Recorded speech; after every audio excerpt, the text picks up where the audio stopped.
नमस्कार, आप देख रहे हैं जनता टीवी। मैं हूं आपके साथ पूजा मोहन पांडे। बुलेटिन की शुरुआत करते हुए सबसे पहले आपको बता दें, मुख्यमंत्री योगी आदित्यनाथ ने बाबा साहेब डॉक्टर भीमराव अंबेडकर की 131वीं जयंती पर उनको नमन किया है। मुख्यमंत्री योगी आदित्यनाथ ने लखनऊ के हजरतगंज में डॉक्टर अंबेडकर की प्रतिमा पर माल्यार्पण और पुष्प अर्पित किया। उनके साथ डिप्टी सीएम ब्रजेश पाठक के साथ कैबिनेट मंत्री स्वतंत्र देव सिंह, राज्य मंत्री स्वतंत्र प्रभार असीम अरुण, पूर्व मंत्री डॉक्टर महेंद्र सिंह, पूर्व राज्यसभा सदस्य जुगल किशोर और लखनऊ की महापौर संयुक्ता भाटिया भी मौजूद रही हैं। मुख्यमंत्री योगी आदित्यनाथ ने इस अवसर पर कहा कि बाबा साहेब ने सामाजिक असमानता को दूर करने और वंचित वर्गों को सामाजिक न्याय दिलाने के उद्देश्य से भारत में संविधान में अनेक प्रावधान किए। भारतीय संविधान के निर्माण में बाबा साहेब के योगदान के लिए देशवासी सदैव कृतज्ञ रहेंगे। बहुजन समाज पार्टी की प्रमुख और उत्तर प्रदेश की पूर्व मुख्यमंत्री मायावती ने अंबेडकर जयंती पर लखनऊ में बहुजन समाज पार्टी प्रदेश कार्यालय पर भीमराव अंबेडकर की जयंती पर पुष्पांजलि अर्पित करी। इस मौके पर उन्होंने विपक्षी दलों पर निशाना साधा और कहा कि जातिवादी मानसिकता से ग्रस्त विरोधी पार्टियां, इनकी सरकारें बाबा साहेब डॉक्टर भीमराव अंबेडकर के संघर्षों संदेशों की कितनी ही अवहेलना करके उनके अनुयायियों पर शोषण, अन्याय, अत्याचार और द्वेष आदि जारी रखें, लेकिन उनके आत्मसम्मान और स्वाभिमान का बीएसपी मूवमेंट रुकने और झुकने वाला नहीं है।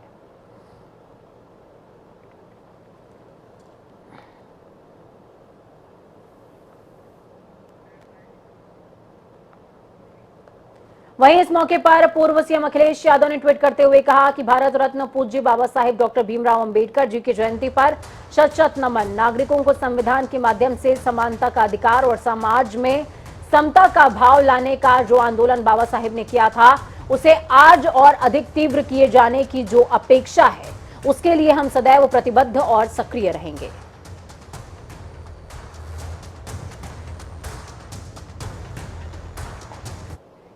उत्तर प्रदेश के डिप्टी सीएम केशव प्रसाद मौर्य ने बरेली का दौरा किया। इस दौरान आपको बता दें कि आईएमए हॉल में डॉक्टर भीमराव अंबेडकर की जयंती पर उन्होंने कहा कि भारतीय जनता पार्टी की डबल इंजन की सरकार ने सभी मायनों में बाबा साहेब के सपने को साकार करने का काम किया है। बाबा साहेब समानता चाहते थे। हमारी सरकार सबका साथ सबका विकास के संकल्प के साथ आगे बढ़ रही है। बाबा साहेब ने महिला सशक्तिकरण की बात कही। हमारी सरकार ने 3 तलाक जैसे कानून लाकर महिलाओं को सशक्त किया। तो वहीं उन्होंने कहा कि गरीब कल्याण की योजनाओं को बिना भेदभाव के हमारी सरकार सभी के बीच चला रही है। भारतीय जनता पार्टी की ओर से, केंद्र और प्रदेश की सरकार की ओर से भारत रत्न बाबा साहब भीमराव रामजी अंबेडकर के जन्म जयंती पर मैं उनको नमन करता हूं। और आज का दिन इस देश के विशेष तौर से गरीबों के लिए, दलितों, पिछड़ों, वंचितों के लिए अत्यधिक महत्वपूर्ण है। ऐसे महामानव इस धरती पर आकर के जो हम सबको दे करके गए हैं, उससे हम कभी उऋण नहीं हो सकते। जालौन में डॉक्टर भीमराव अंबेडकर की जयंती को भाजपा ने सामाजिक समरसता दिवस के तौर पर मनाया। इस मौके पर एक विचार संगोष्ठी का भी आयोजन किया गया, जिसमें कैबिनेट मंत्री अनिल राजभर भी शामिल हुए। इस दौरान उन्होंने बाबा साहेब को नमन करते हुए उनको विनम्र श्रद्धांजलि दी। कैबिनेट मंत्री ने बाबा साहेब के विचारों पर सभी से चलने का आग्रह किया है। साथ ही उन्होंने जालौन के लोगों को वाराणसी के विश्वधान कॉरिडोर आने के लिए निमंत्रण भी दिया। अगर 2014 से पहले आप बनारस गए होंगे तो मेरा दावा है, अगर आज आप बनारस जाएंगे तो आप बनारस को आज पहचान नहीं पाएंगे। बनारस के विकास को वो बुलंदी मोदी जी नहीं करते। तो बाबा विश्वनाथ की धरती से आए हैं, आप सब लोगों को आमंत्रित करते हैं। सिर्फ मंच को ही नहीं, आप सब लोगों को भी मैं बुलाना चाहता हूं। कभी भी आइए बनारस, हमको बता कर आइए। करुणा पर आधारित और जैन धर्म पूरी तरीके से अहिंसा पर आधारित। आप समझिए कि महावीर जी ने जो रास्ता दिखाया, कितनी जान है हिंदुस्तान की माटी में, हमें इसका अंदाजा, ऐसे नहीं विश्व गुरु हुआ भारत। उत्तर प्रदेश में दोबारा सत्ता में आने के बाद भारतीय जनता पार्टी का ये पहला मौका होगा जब पूरा योगी मंत्रिमंडल एक साथ होगा। यूपी के राज्यपाल आनंदीबेन पटेल ने सीएम योगी आदित्यनाथ समेत मंत्रियों को आज लखनऊ में आयोजित रात्रि भोज पर बुलाया है। इससे पहले शपथ ग्रहण के बाद राजभवन में रात्रि भोज का आयोजन नहीं हो सका था। इसी वजह से राज्यपाल ने आज योगी समेत सभी मंत्रियों को आमंत्रित किया है। इस मौके पर दोनों डिप्टी सीएम सहित अन्य मंत्रिमंडल के सदस्यों को रात्रि भोज पर आमंत्रण भेजा गया है। जानकारी के मुताबिक शाम को मंत्रियों के राजभवन पहुंचने का सिलसिला शुरू हो जाएगा। चलिए, तौकीर हमारे साथ में जुड़े हुए हैं ग्राउंड जीरो से। तौकीर, क्या कुछ अपडेट है? मंत्रियों के जो पहुंचने का सिलसिला है वो लगातार जारी रहेगा और सबसे बड़ी बात यह है कि जिस दौरान जो कैबिनेट है उसका मनोनयन हुआ उसके बाद ये रात्रि भोज नहीं हो सका था। हालांकि अमूमन ये देखने को मिलता है कि उसके बाद तुरंत होता है। जी बिल्कुल, ये पहला मौका होगा जब उपराष्ट्रपति मौजूद होंगे और राजभवन में, और उसके अलावा उत्तर प्रदेश के सभी कैबिनेट मिनिस्टर होंगे, मुख्यमंत्री खुद मौजूद होंगे और उसके अलावा दोनों डिप्टी सीएम भी मौजूद होंगे। तस्वीरें आप देख रहे हैं राजभवन से ही। ये राजभवन का गेट है जहां पर सुरक्षा व्यवस्था जरूर बढ़ा दी गई है। तस्वीरों में आप देख सकते हैं कि पुलिस के जो आला अधिकारी है ये काफ़ी देर से यहाँ पे कैंप कर रहे हैं और सुरक्षा व्यवस्था के मद्देनजर बताया जा रहा है कि 1 से 1.5 घंटा बाकी है, जिसके बाद जो उपराष्ट्रपति हैं वो यहाँ पहुँचेंगे और स्वागत में कुछ होर्डिंग्स वगैरह लगाई गई हैं जो सड़क के उस पार आपको नजर आ रहे होंगे कि वेंकैया नायडू जो है उपराष्ट्रपति भारत के, वो 1 से 1.5 घंटे बाद पहुंचने वाले हैं। तो जाहिर तौर पर यहाँ पर सुरक्षा व्यवस्था बहुत मायने रखती है। पूरी सड़क को भी पैक कर दिया जाएगा, यानी कि रोक दिया जाएगा, बैरिकेड लगा दिए जाएंगे। तो अभी इंतजाम देखने को जो मिल रहे हैं वो माना जा रहा है कि 1.5 से 2 घंटे बाद जब उपराष्ट्रपति पहुंचेंगे उसके आसपास ही जो मंत्रिमंडल है उसके भी लोग पहुंचेंगे और इसके अलावा मुख्यमंत्री योगी आदित्यनाथ नजर आएंगे। बिल्कुल, बहुत शुक्रिया तौकीर हमारे साथ जुड़ने के लिए, हम जानकारी साझा करने के लिए। तो ट्रैफिक का डाइवर्जन समेत तमाम तरह की तैयारियां पूरी हो चुकी हैं और अब से कुछ ही देर के बाद वेंकैया नायडू भी इस रात्रि भोज में शामिल होंगे। कुछ देर के बाद राजधानी लखनऊ पहुंच जाएंगे। खबरों में आगे बढ़ते हैं। लखनऊ के अहियागंज गुरुद्वारे में बैसाखी पर आयोजित कार्यक्रम के दौरान मुख्यमंत्री योगी आदित्यनाथ गुरु ग्रंथ साहिब को वहां पर प्रणाम करने के लिए पहुंचे। उन्होंने मत्था टेका। इस मौके पर मुख्यमंत्री योगी आदित्यनाथ ने कहा कि ये देश सिख गुरुओं और इस परंपरा में पैदा होने वाले सभी महान बलिदानियों का सदैव कृतज्ञ भाव से सम्मान करेगा। उन्होंने कहा कि अहियागंज गुरुद्वारा ऐतिहासिक धरोहर है। खालसा देश और धर्म की रक्षा के लिए आने वाली पीढ़ियों को ये प्रेरणा देने का काम करेगा। योगी ने कहा कि सिख गुरुओं की परंपरा से देश सुरक्षित है। आज बैसाखी का आयोजन है, खालसा पंथ की स्थापना का दिवस भी है, महावीर जयंती भी है और बाबा साहब डॉक्टर भीमराव अंबेडकर की पावन जयंती का कार्यक्रम भी है। अनेक दृष्टि से हमारे लिए यह दिवस अत्यंत महत्वपूर्ण और पवित्र है। मैं एक बार फिर से आप सबको बैसाखी के इस पावन अवसर पर हृदय से बधाई देता हूं, अपनी शुभकामनाएं देता हूं और मैं आप सबका आह्वान करूंगा।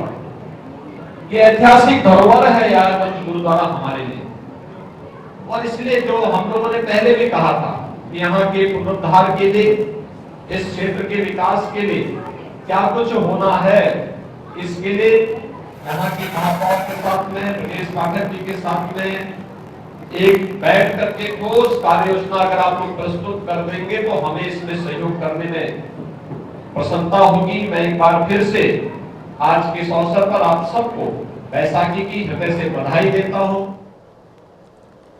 वाराणसी में आज दोपहर एक बड़ा हादसा हो गया। दरअसल यहां के भेलूपुर के अशफाक नगर इलाके में स्थित एक घर में आग लगने से 4 मजदूरों की जलकर मौत हो गई है।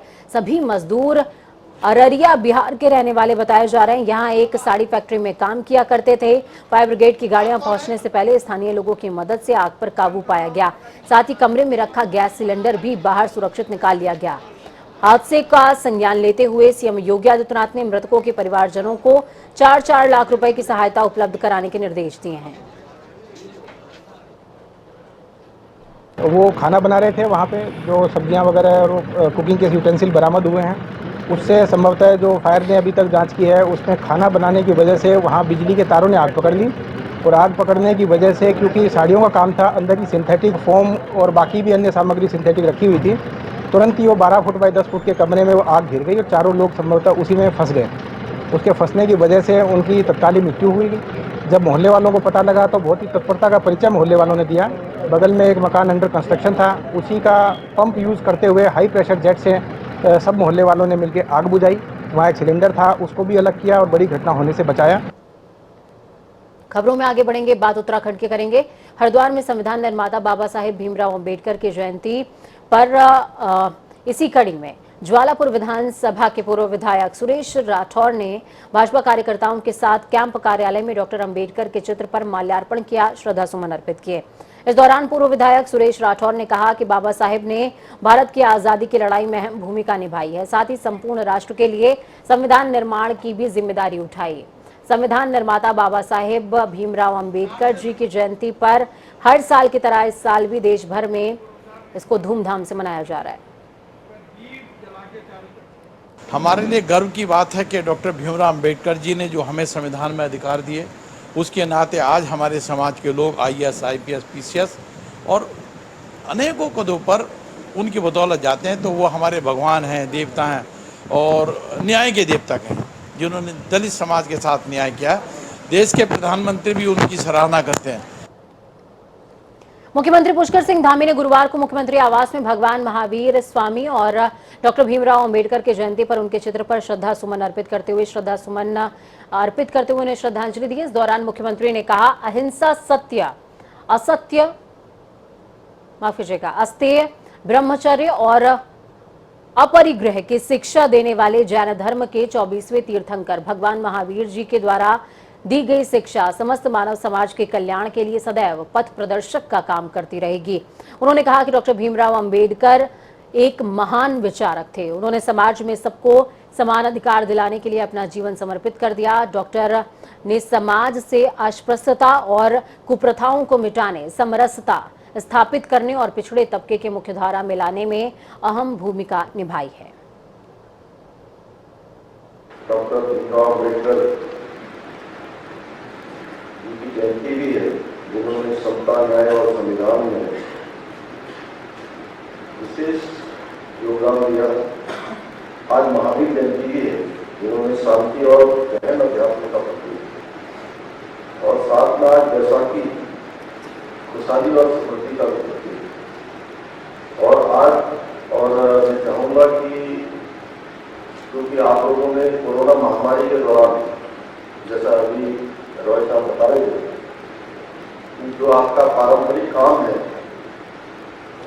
देश काल परिस्थिति के लोग, आप उससे हटकर भी जो है दूसरे क्षेत्रों में भी जरूरत पड़ने पर काम आपने कोरोना महामारी में किया है। जैसा पूरे देश में 108 ऑक्सीजन के जो प्लांट है वो स्थापित किए गए, जिनमें से उत्तराखंड में भी। बाबा साहेब डॉक्टर भीमराव अंबेडकर की जयंती के मौके पर राजधानी देहरादून में कार्यक्रम का आयोजन हुआ। नेता प्रतिपक्ष यशपाल आर्य ने घंटाघर स्थित बाबा साहेब की मूर्ति पर माल्यार्पण किया। इस दौरान यशपाल आर्य ने कहा, डॉक्टर अंबेडकर ने देश को संविधान देने का काम किया है। ऐसी महान हस्ती को हम शत शत नमन करते हैं। भारत के नागरिकों का इस प्रांगण में कबलों पे थाम देते, गले से गले मिलाते हैं उनके गोरस भाई। भारत के नागरिकों का इस प्रांगण कबलों। बैसाखी पर्व पर धर्मनगरी हरिद्वार में जन सैलाब उमड़ पड़ा। हर की पौड़ी समेत तमाम गंगा घाटों पर बड़ी तादाद में श्रद्धालु गंगा स्नान करते नजर आए। इस बार भक्तों पर कोई प्रतिबंध नहीं था और बिना कोविड गाइडलाइंस के होने वाले स्नान का आज पहला दिन रहा। भक्त बढ़ चढ़कर आस्था की डुबकी लगा रहे थे। तो वहीं सुरक्षा के मद्देनजर प्रशासन ने पुख्ता इंतजाम किए हुए हैं। पूरे मेले क्षेत्र को 15 जोन और 38 सेक्टर्स में बांटते हुए मजिस्ट्रेट तैनात कर दिए गए हैं। तो वहीं भीड़ को देखते हुए भारी वाहनों के प्रवेश पर पूर्णतया प्रतिबंध है। और स्पेशली हम बैसाखी के लिए आए हैं बलिया से, और हमें यहाँ आके बड़ा गंगा जी का स्नान बड़ा पुण्य पावन पर्व है। गंगा जी का स्नान करने में बड़ा पुण्य मिलता है और प्रोटोकॉल के बाद हम पहली बार आए। इसमें हमें सारी सुविधाएं उपलब्ध हैं और किसी भी तरह की कोई परेशानी नहीं है। जय गंगा मैया। बढ़ते तापमान के साथ साथ संक्रामक बीमारियों का खतरा भी बढ़ता जा रहा है। इसके अलावा डेंगू, मलेरिया जैसी घातक बीमारियों की आशंका भी बढ़ रही है। अधिकारियों का मानना है कि जैसे जैसे तापमान में वृद्धि होगी वैसे वैसे मच्छरों का जो प्रकोप है वो भी बढ़ता जाएगा, जिसको देखते हुए हल्द्वानी शहर के अलग अलग इलाकों में फॉगिंग हो रही है।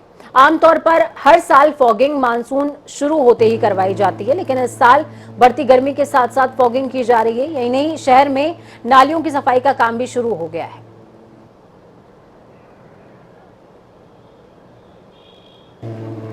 ये स्पष्ट है कि जब भी मौसम का संक्रमण काल होता है तो उसमें विभिन्न प्रकार के मच्छरों की संख्या बढ़ने लगती है, तो उसको ध्यान में रखते हुए पूरे शहर में जगह जगह फॉगिंग कराई जा रही है। और अभी हमने नालों की सफाई का भी टेंडर हमने कर दिया है और हम मानसून सत्र के पहले नालों की सफाई भी कर देंगे और नालियों की सफाई लगातार की जा रही है। और इस बीच जो अतिक्रमण हटाओ अभियान चला है उसके दौरान भी बड़े पैमाने पर आपने देखा होगा कि सड़कों किनारे कूड़े डंप से, हमारे स्क्रैप्स से, उनको भी हटाने का काम किया है। तो जितने भी हमारे प्रयास हैं, कूड़े को हटाने का है, स्क्रैप्स को हटाने का है, फॉगिंग का है, ये सारे काम लगातार चल रहे हैं और लगातार